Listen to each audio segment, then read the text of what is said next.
Hello and welcome to Great Expectations, Laugh and Learn About Baby Care. My name is Sherry Bayless. I'm a registered nurse, Lamaze instructor, lactation consultant, and my best job of all is being a mother of twin boys. Today we are going to go over taking care of your baby, or what we call a baby care class. So let's get started. There are three things you need to know about baby care. First of all, one thing is that everything you do with your baby is common sense. It's just that new parents never ever trust their common sense. Evidenced in the fact that when you go home, hello, you giving me some noise? When you go home, you often find there's lots of layers on the bed ready to be put on that baby. And my first question is, why would you put that many layers on when it's 72 degrees outside? So that's the first thing. So the best tip here is dress your baby as warmly as you dressed yourself. If it's a cold day, add a hat. If it's a sunny day, you want a hat for a brim so that you are not getting the baby's face in the sun. The second thing you should know about babies is their heads won't fall off. Now I'll show you. I want to introduce you to Lily. Lily is our little demo model right here. And when you hold a baby forward like this, you don't have to worry about her head because her head usually rests right on her chest. And if you hold the baby back, this is when you just have to make sure the back of the head is being supported. So that's how you have to worry about the head because it won't fall off, okay? And I know you have heard her say that 100 times already. And the third thing you need to know is never leave a baby unattended. Once I put this baby on this table, I'm not going to walk away. When you're using a tub, you never want to put more than 1 inch or 2 inches of water because the baby could drown if you turned your back on the baby. So this is the best thing, is always keep an eye on the baby. They can't roll at this point, but they certainly can inch. Okay, so we're going to do a sponge bath now. While the baby is all swaddled up, it'll keep the baby a lot calmer because when they're unswaddled is when they start making a lot of noise. Okay, I've got all my supplies around me. I've got a basin from the hospital. Most of you will come home with this basin and bring it home if you have it because it's the perfect little basin for sponge baths. And I am going to start with a sponge bath. We're going to graduate to a tub bath. Now, when do you switch over is when the cord falls off. The cord will fall off 7 to 10 days from delivery. So at that point, yes! So from that point is when you can start using the tub. All right, so I have a washcloth, and these washcloths are perfect for use because they're just small enough to use. I've got all my supplies, which I'm going to go over with later. I also have a garbage can below my little table here, and most importantly, turn the phone off the hook when you're trying to bathe your baby. That's the safest thing to do so you don't have to get disrupted and walk away from the baby. All right, so now I'm actually going to swaddle her a little bit tighter. Yes, come here. And then we're going to swaddle her up for the bath. Now, some people say, why would you swaddle a baby for the bath? Well, the reason why is because they're going to stay calmer. Because when they're unswaddled is when they start making a lot of noise. So we're going to start with the cleanest area, which is the head, and end up with the dirtiest area, which is the bottom. Now, I'm not using any soap in this water because the baby is dry enough. Have you noticed the dry patches on the baby? Absolutely. Because, you know, they've been sitting in water for 9 months. Could you imagine what you'd look like if you were in a tub of water for 9 months? Pretty pruny. And that's exactly what babies do. So you can start using the soap after the baby starts the tub bathing. All right, so now we're just going to squeeze out some water. All right, so the question goes out to the crowd. How often do you think you need to bathe a baby? In a week. And that's the hint, in a week. Well, it's actually 2 to 3 times. Hi, yes, 2 to 3 times a week. Because if you think about it, their dirtiest area is their bottoms, and you get to change that at close to about 10 to 12 times a day. Cha-ching, that's a lot of diapers you're going to be using in a month. All right, so you make sure when you're cleaning her face to go to all the creases, and she's got about 2 chins because all babies are born with lots of chins. And the next thing on her face are her eyes. Have you heard your babies cry? I guess you would have, yes. Well, did you see tears yet? Tears yet? Have you seen tears yet? Nope. It takes 3 months for the tear ducts to kick in. So if they do wake up with that crusty stuff we wake up with every morning, you want to take a clean cotton ball, squeeze it out, start from the bridge of the nose, and you wipe straight out. Do you use the same cotton ball for the second eye? Why not? Well, because of infection. You don't want to spread what you may have just cleaned out in one eye to the other. So you get rid of that cotton ball, and you take your second cotton ball, and you start from the bridge of the nose, and you wipe straight out. And if you have to do a second wipe, just turn it over and do one more time. One of the funniest things I ever got asked in class is what happens if you're trying to clean their eyes when their eyes are open? And my favorite answer is, don't worry, when they see the cotton ball coming, you'll close their eyes. And what's great about swaddling them is you can roll them from side to side. So we're going to look in that ear. Someone's done a great job of cleaning their daughter's ear this morning. I'll tell you, they look great. However, babies do form wax just like we do. And the best way to clean the wax is by taking a cotton ball, rolling it up, and then just cleaning. And we clean the outer edges of the ears. Now you can use Q-tips, and Q-tips come in safety swabs now. They're a little bit safer than they used to be, but we do recommend that you don't use the Q-tips from the beginning, because if there is something in that ear, you don't want to go digging in and then pushing it in further. So the best thing to do is just do the outer edges, and usually the wax works its way out of the ear, so you don't have to worry about that. All right, so that ear is fine. And the last thing on her face is her nose, and all babies sneeze. And when they sneeze, they usually leave a little something at the bottom of the nostrils, which bothers the parents more than it bothers the baby. However, in order to clean the nose, you just roll up a cotton ball, and you go right up the nose once, twist, and you go up, twist, and that's all you have to do. And she usually doesn't get too bothered by it. They just sort of look at you. Now, the last thing we get to do on her face, yes, Lily, come here, sweetheart, is we're going to bathe or shampoo her hair. And I'm going to put her in the football hold. This is a great hold for dads. This is a great hold for moms. You feel like you can tackle the furniture when the baby's in this hold. They're all tucked in. You got your baby on your hip, and then you can take your basin. Now, some of you have sinks with a sprayer. You can do that too. It's easier. You can use a cup if you use the basin. I'm going to be using a little shampoo.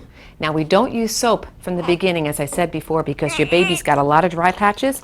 However, for shampooing, we want to prevent a little problem called cradle cap. Now, this baby was born vaginally, but some babies, when they're born C-section, they tend to handle this a little bit better.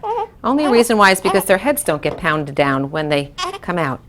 And some babies, they like this, and some babies don't.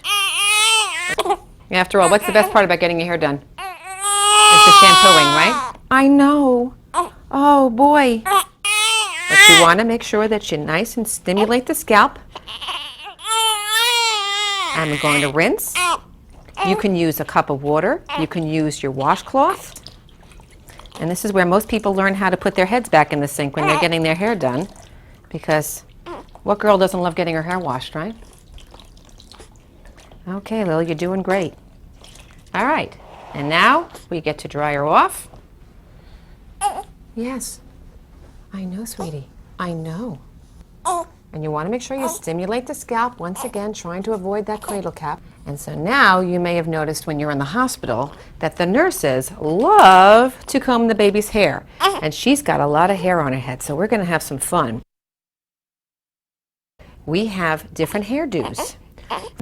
Now, we all have what we call the boy look and the girl look. For boys, we put a part on the side. You're doing great, Lil. You're doing great.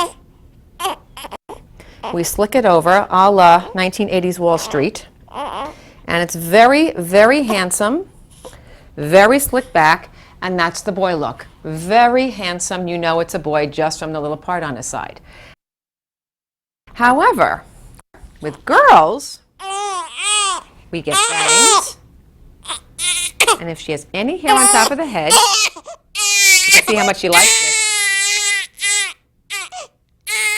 We curly cue it up, and we have a very pretty girl look, you see. Very pretty. You know that's a girl, no question about it. Is she the cutest little thing you've ever seen? All right? However, this is very mohawking looking. If you live in New York City, you've definitely got the right look going here, right? This is what we love to have here. Look at that face. Is she the cutest? All right, so now we get to do the rest of the body. We always start with the cleanest area and we end up with the dirtiest area. So now we're going to unwrap her. If you think she's making some noise now, When we unwrap them, they tend to make more noise. And the reason why is because when the arms come out and the legs come out, they lose their surface and they use their security. And if you've ever had those dreams when you're falling and starting yourselves, those are called anxiety dreams. That's what babies go through when you unwrap them. So I can expect to hear just a little bit of noise out of this girl while I'm trying to bathe her. I'm going to take off all your little extra things. Yes. Okay, and then we got a little snap down here. And let's bring this up. And so what do you think? So far so good? Yeah? Okay, can I just take this out, please? Thank you very much. You got so many layers on. You got so many layers on. May I take this over your head? Thank you very much. And once we unwrap this baby, we'll be ready to go here. And this is called the onesie t-shirt. We just have to wipe her up real fast. Hi, you are the cutest. Yes. Yes, I know. Oh, it's not fun being a baby, is it? I know. And you always take it off over the head, and you're going to wash her body very quickly, very quickly. We're going to do a very quick sponge bath. Yes, we are. And some babies scream, and some babies are calm, and she may give me a little bit of noise. And this is just a sponge bath. We're not trying to soak our babies. We're just trying to keep them clean. Let's give her up, and we're going to have a little bit more noise as soon as I do her chest. What do you think? No, Lil? You're not going to start yelling for me? Gotta be louder than that to wake up Mom and Dad in the morning, huh? What do you think? This is just a sponge bath. We don't have to soak the babies. And now we're going to do my very first baby trick, which is turning them over onto their tummy.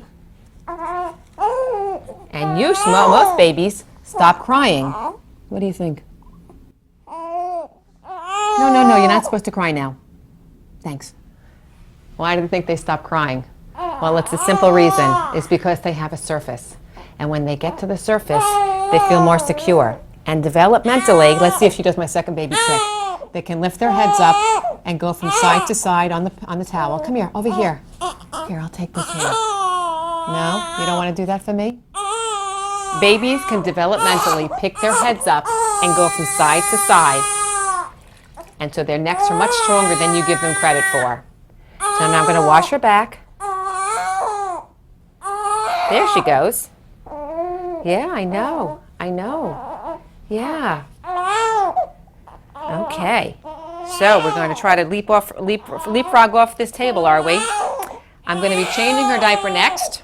I'm going to turn her back over. Now sometimes, if the two of you change the baby together, and one of you holds the hands to the chest, most babies tend to quiet down. And then they relax their legs. And the reason they do this is because they're feeling secure again. All right, so you're not feeling secure again. So let's get that diaper changed, okay? When you take the diaper off, you want to put the stick-ums right back where they started. You also want to have your new diaper ready to go. Now, I'm expecting a little something in this diaper, so just be forewarned, all of you. I'm going to take the top of the diaper down, and just got a little bit of poop here. And I take the top of the diaper and I wipe straight back and then fold it underneath. So if she decides to poop or pee, let her do it on the dirty diaper. I'm going to clean her rear end, just her rear end, because with girls, it's different than with boys. And with girls, I try not to use the same washcloth. My choice is to take a clean cotton ball, dip it in the water, start on one side of the labia, wipe once, twice on the other side, one more wipe, right down the middle. I know, sweetheart. One more right down the middle. Good. And we're done. Okay, sweetie. I know. And she's had just a teeny little rash, so we're going to put a little Balm-X on her rear end. And that's going to help her. Bless you, sweetie. Bless you. Just a little bit. Bless you. Normally, if there's no rash, we tend to just keep the bottom clean and clear. And just make sure it's dry when you put the new diaper on. All diapers, pictures go in the front. All the diapers are so easy to use now. She's going to stop crying in about 2 seconds. And make a nice snug fit around her waistline. Her umbilical cord has fallen off. And the last thing we do is usually use a little alcohol. This is an alcohol prep that you get from the hospital. And it usually doesn't bother them. It's just cold. That's the only thing that bothers them. Okay, sweetheart, we're done. Yes, we're done. Hi. Hi, everybody. Hi, everybody. We're done. Okay? I'm going to put your t-shirt on right now so you'll be a lot more comfortable. I'm going to show you how to swaddle. And we're going to go over all the stuff we need to go over. Most t-shirts, these are onesies. You have to put them over the head. So you bring it over the head first, and then you bring the arms in. And usually if you just basically bunch up the sleeve and pull the arm through, it's a lot faster than if you try to feed the arm through the sleeve. I know. And pull that down. And the reason why onesies are so great is because they keep the clothes, they keep the things from riding up underneath the clothes. I know. Shush, shush, shush, shush, shush. Come here. You don't have to cry. She just wants to be in front of the camera. That's what she wants. Yeah, this is your debut. And you're on Broadway, no less. What do you think? Now, there is an upside-down football hold that some people never use, but you can use your baby walking around like this. And look at how strong her neck is. She's lifting her head up, and she's doing everything she's supposed to be doing. Aren't you, sweetie? Okay. I'm going to swaddle her up and put one more outfit on. Dad sent in the cute outfit. This is the cute outfit. Oh, there's a ton of buttons in the back, so just so you know, for all of you with parents of girls, they're great, but not so easy to dress them, but they are simple, this part. But when we turn the baby over, hi, yes, well, aren't you just the cutest? Yeah, we put it back on her tummy. Like we said, some babies do just fine on their stomachs. I think the big controversy has been with the SIDS issue, because SIDS is sudden infant death syndrome. And for years and years, in fact, everybody in this room who's involved in this shoot was placed on their tummies for sleeping. And now we are telling everybody, see how her neck's picking up? Everybody's telling you to put your babies on their backs, which is exactly what we want you to do. It's called Back to Sleep. It's a campaign that's very important. And we'll talk more about that at the very end. However, hello, come here, sweet pea. We're done now. Let's see what this looks like. What do you think? You're like, Mom, I don't know. Have we put her in this before? Okay, good. She's like, I'm tired and I'm hungry and I just want to go home. Okay, sweetie, come here. Shh, shh, shh, shh, shh, shh, shh, shh.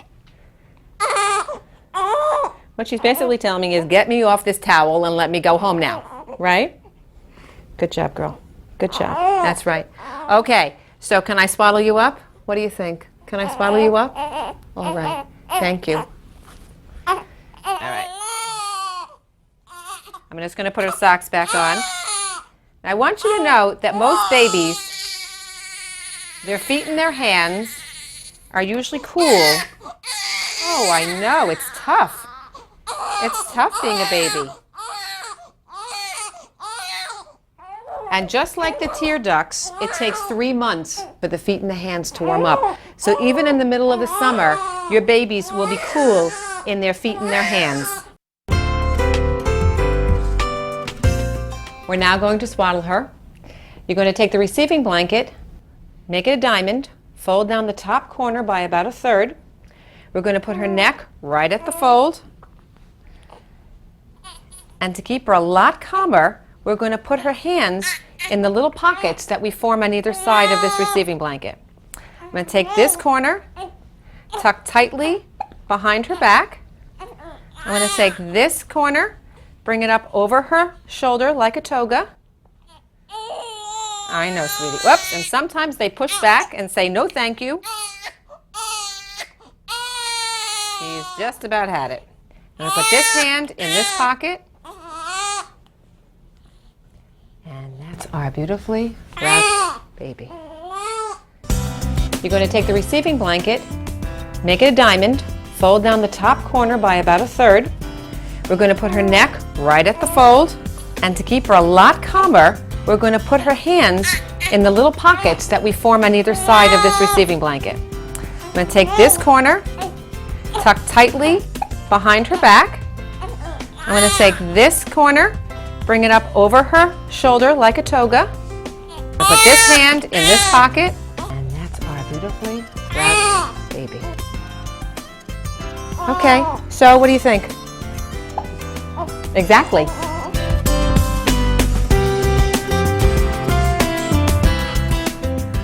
Welcome back. I am now going to show you how to do a tub bath. And we have a new baby on the table, and his name is Ben, and he's 3 months old. I'm going to show you how to bathe a bigger baby, right? Now he may give us a little noise today, but we're going to start by taking off his clothes. And I've got my tub bath right over here where I'm going to bring this up in a sec. Let me just get him off, all the stuff off. And he's got the cutest red socks on. Yes, you do. And he may give us a little noise. We'll see. He just had his food and he had his nap, but we may see. Okay. The hardest part about babies in their clothes is having to do them all, take everything off when they start crying. Right on target. Oh. Okay, big boy. You want to say hello to everybody? Hi, everybody. Let's show you how big this guy is. He's about 15 pounds, and I'm going to take his diaper off, and then I'm going to put him right on the tub. Put him right in the tub. Come here, big guy. Come here. I'm going to move you over here. Now, if you put the tub in the sink, that's going to be a lot easier. His diaper's just fine. I know. Come here. Come here. But I guess the question people ask me is if they open the diaper in their stool, what do you do? Well, most people tend to clean up the bottom before they put them in the tub because I don't think most babies want to be sitting in stooly water. So we're just going to start with his face. There's no soap in the tub just starting because we just want to clean his face really fast. Hey, big guy. Yeah. What do you think about that? Not so bad. Not so bad. And I'm also going to do a very quick wash of his hair, just with the washcloth. And it's easier if you have a cup sometimes to be able to wash that hair. Where are you going? Where are you going? I love this tub because it's 2 parts. One part actually lets the smaller baby lean, and then there's a part that's where they sit up. Okay, so now we've done the hair, and we just basically wash the hair with water. And now I'm going to use a little bit of baby wash. Baby wash these days has taken the place of soap as well as shampoo. So you can use it from head to toe, which a lot of companies now are making. And I'm just going to wash his whole body, head to toe.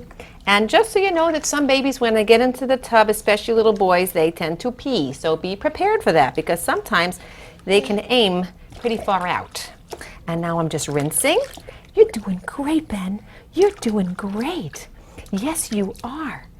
Now, some babies usually scream through this, especially when they're smaller. But as they get bigger and they've got more head control, they tend to handle it better. Now I'm going to lean him forward. I'm going to do his back because this shouldn't take you more than just a few minutes. Come here, big boy. That's right. Whoops, where are you going? And see how strong he is? He stands right up. Where are you going at 3 months old, huh? I'm going to lean him forward. He's going to fight me, though, I can see. No, you're not going to let me do that, huh? Can I grab you this way? Well, I think we're switching over now, I guess. Hi! I'm going to step out of the tub, too. So I'm going to clean his bottom and clean his back. And then I'm going to sit him right down. I'm going to rinse them, and I'm going to be done. And that's how fast these baby baths can take. Now, when they're a little bit older, you can add more water. To start, you just should put in about 1 inch because babies can slide down and get themselves into trouble. So the easiest thing to do is just start with a little water, and then as they get bigger and they're more active, then you can start adding more water. And then you can throw the ducks, and you can throw all the little things you need to throw in there. Are you ready? Okay, I'm bringing you out now. You ready? Okay, come on. Okay, now we're going to bring that towel around him. And the next thing we're going to do is dress him. Hi! Did you like your bath? With a big smile on your face. Did you like the bath? We're going to keep him all swaddled for a few minutes, and then I'm going to have all his clothes ready. I have his diaper, and I have his outfits, and we're going to take that towel off of him, and he has just been so great. Yes, you have. Now you got to be careful. Like we said with boys, you don't know what's going to happen, so you got to make sure you don't take too much time doing this. Remember, pictures go in the front. Even in the big diapers, they do that. By now, you should be pros at this. We put the diaper on. Make a nice snug fit across the tummy. Yes. Whoops. Oh, there we go. Okay. And now we're going to put his onesie on, and as the bigger babies, the same thing. You should really look at all the clothes sometimes to see where everything is snapped, so it gets easier when you do that. So I'm going to put it over the head. Hi, yes, hi. And then I'm also going to try to bring his arms in, because usually, you know, they don't help you dress themselves. No, they don't help you at all. Okay, let me get that. Thank you so much. Can I have that? Thank you very much. I'm going to lift his rear end up so I can bring this down, because this is a onesie and that usually snaps below. And when you're dealing with a really big baby, you tend to get, there we go. Gets a little bit tougher. When they're small, it's easy. When they're bigger, they start getting a little more cumbersome. All right, little man. And we've got some pants to put on, but let's snap you up here first. And I'll tell you something, if it takes you more than 15 minutes to do a tub bath, you're spending way too much time. Now when they get older and you start adding the soap and the duckies and the sailboats and everything else, then bath time can be lots and lots of fun. And he has been very good. But I will warn you that some babies do cry in the bathtub. And so you should expect that. Okay. And we got the outfit on. Hi. Hi. And I have socks to put on, these cute little striped socks. And you bunch them up just like you do yourself. And then we're all set to go. Can I just comb your hair before we finish? How about if I comb your hair? Okay. Oh, look at this big boy. Look at this big boy. Can I possibly comb your hair? What do you think? Do we have the boy look going here?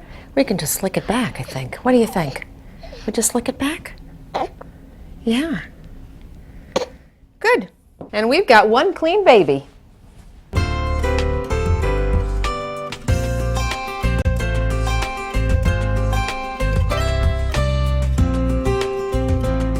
There's lots of supplies that you use when you are doing a baby bath, and I have just got a whole table full of things that you need to know about. Well, first we have the cotton balls, and they don't need to be 100% cotton. They're good for their eyes and their ears and their noses, and they sort of take the place of Q-tips at the beginning, because Q-tips are a little bit unsafe around newborns. So it's easier if you just use cotton balls, and you can get those cosmetic puffs you buy in the grocery store. The next thing we have here is baby powder, and this is a very interesting little subject, because baby powder is no longer baby powder, it's cornstarch. And years ago they discovered that baby powder was a problem around babies if they inhaled it when you were sprinkling. So the rule of thumb is, first of all, you don't need to use them in the winter months because the baby is not that sweaty. But come the summer months, this is a really good item to use around their tummy and around their neckline, where they tend to have folds meet folds, and this is something that you use. So cornstarch is just the same thing. If you have a box of cornstarch in your cabinet, it can be used the same way. As far as alcohol preps, we use this around the baby's umbilical cord, and they'll give you a bunch of these before you leave the hospital. But when you run out of these, a regular cotton ball and rubbing alcohol do the job. So it's called isopropyl, or 70% rubbing alcohol. Good thing to have in the house anyway. When you're using baby soap, you can use the baby wash, which is probably the most popular item now these days. Is every company makes this head-to-toe baby wash, which takes the place of the soap and the shampoo. However, if you love the soap and the different shampoo, you can certainly use baby soap or Dove or Ivory or Neutrogena, something very simple and basic. You don't want to use the deodorant brands on your babies. Now, what you have also here is a bulb syringe.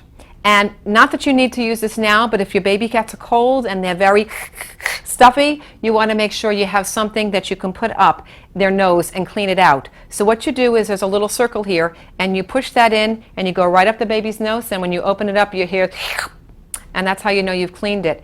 As far as cleaning the inside of a bulb syringe, you should take a glass of water with some peroxide in it, hydrogen peroxide, and you just squeeze it in and out, and it will clean it without getting too much bacteria in here, which is the goal. All right, we have more things. We have baby wipes. This is a huge controversy in the world of baby care, and the reason why is for years and years baby wipes had alcohol in them, and so it tended to dry out the baby's bottom, so we don't want that to happen. So at the beginning you can have a choice whether you want to use toilet paper and some water, or you can use a baby wipe. I had no trouble using baby wipes because there's nothing in baby wipes now that bothers a baby's bottom. Okay, and I use this one. I use lots of brands. When it comes to nail care, there's a few choices that you can make. At the very beginning, you do not touch your baby's nails for 2 weeks, and the reason why is there's a cuticle that's attached to the bottom of the nail. If you cut the nail, you are going to cut the cuticle, and then you're going to have bloody fingertips. So the best way to handle this is wait for 2 weeks. But in the first 2 weeks, since your babies are born with little scraggly nails, you want to take a little emery board, and this doesn't have to be a special baby emery board, and you always file down. That's the best way to get rid of that nail, and just file off the rough edges. In 2 weeks, when the baby's nails, the cuticles recede, you can start clipping. It's usually a two-man job.